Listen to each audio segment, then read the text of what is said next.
Et si toutes les galaxies dans Super Mario Galaxy étaient complètement inondées? Est-ce toujours possible de finir le jeu? Ah, ce jeu exceptionnel qui n'a pas pris de seule ride, qui nous a tous émerveillés. Jusqu'où peut-on aller dans ce mode? Je crédite SPG64 à la personne qui a conçu ce mode. Sans plus attendre, plongeons dans l'aventure. Dès le menu, tout est déjà submergé et pour ma part, je trouve que ça rajoute un charme. Dès la lettre de Peach, encore une fois, tout est sous l'eau. Comme au début classique du jeu, on doit se rendre au château. Mario, quant à lui, court dans l'eau tout comme les Toads, comme si de rien n'était. Dans ce passage, la cinématique où Bowser attaque le royaume est censée s'enclencher. Mais pour des raisons que j'ignore, il n'y se passe rien, mis à part les météorites qui chutent. Arrivé à la toute première galaxie, après le garde la pêche de Kamek, la caméra est placée étrangement. Je dois jouer à cache-cache avec les Limpaloomas, mais à partir d'ici, les choses se compliquent déjà. Et déjà parce que c'est très dur d'en attraper un, voire impossible si la mécanique du jeu ne nous permet pas d'en attraper un dans l'eau. Mais surtout que quand on rentre dans un tuyau où les troupes pour les faire sortir de leur cachette, on sera softlock et on sera contraint de reset. Vous pensez que c'est déjà fini? Eh bien détrompez-vous. On n'a qu'à nager vers les petites planètes, mais... Encore un mais. En librant le Luma qui nous permet de prendre le tuyau pour nous rendre à la super étoile, on doit interagir avec ce dernier, mais on ne peut pas étant submergé dans l'eau.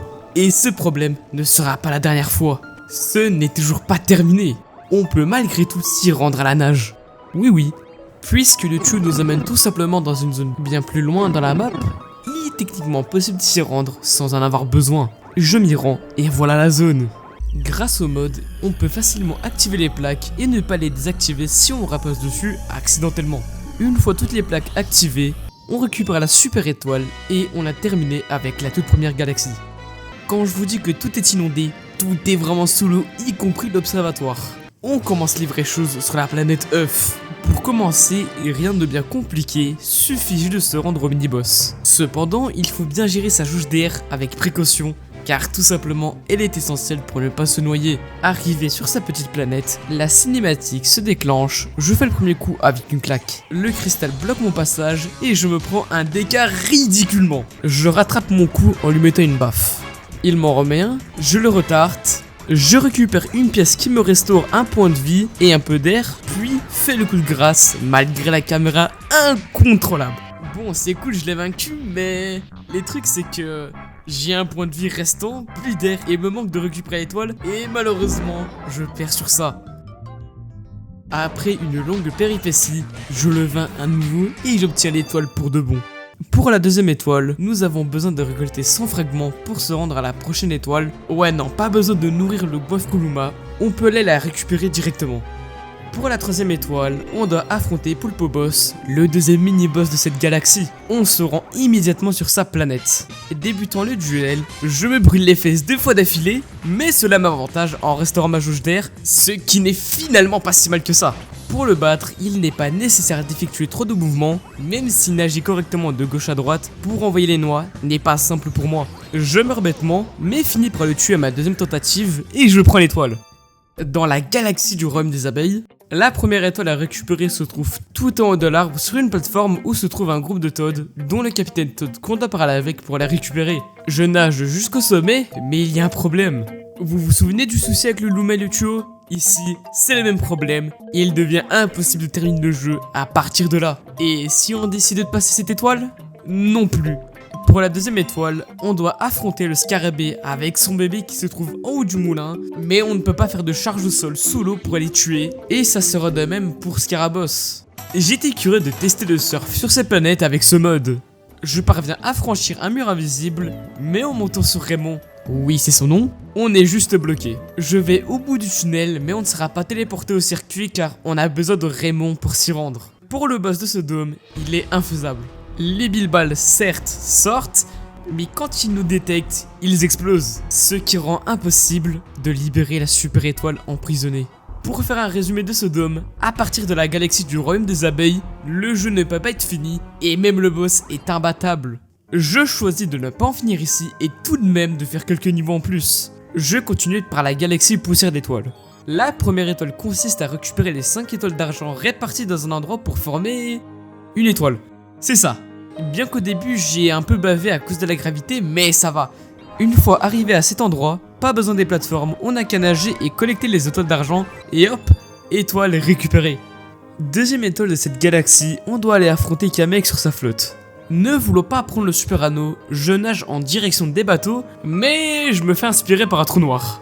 Bon, je la prends, mais une fois atterri, je suis coincé d'une certaine manière. Je ne peux pas bouger de haut en bas, mais seulement de gauche à droite, et c'est compliqué à contrôler. Une fois respawn, mes contrôles sont redevenus normaux. Je prends une carapace qui me permet de mieux naviguer. Me rendant Kamek, la cinématique ne se trigger pas et on ne peut pas l'affronter. La troisième étoile, on doit encore une fois affronter un mini-boss, Arachnobos. Je me dirige en direction de cette petite planète labyrinthe. En y entrant, ça devient un vrai labyrinthe avec cette caméra. Je manque d'air mais finis par trouver le super anneau avec un PV restant. En atterrissant, je meurs de noyade mais ça va. On a un checkpoint et on peut reprendre tranquillement. On détruit son cocon et là, ça se complique. C'est dur à manier pour atteindre l'étoile et avec difficulté, je ne parviens pas à le vaincre et je me retrouve bloqué au centre. Je décide d'abandonner cette étoile et d'aller sur une autre galaxie.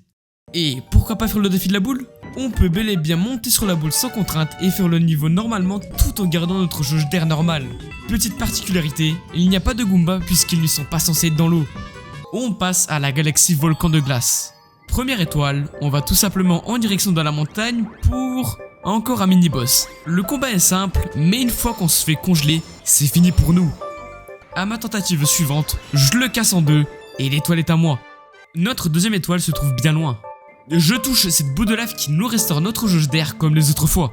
Je récupère une fleur de feu, mais cela n'affecte pas notre façon de jouer, ce qui est problématique pour l'étoile. Pour pouvoir la récupérer, on doit ouvrir cette barrière en allumant les deux torches.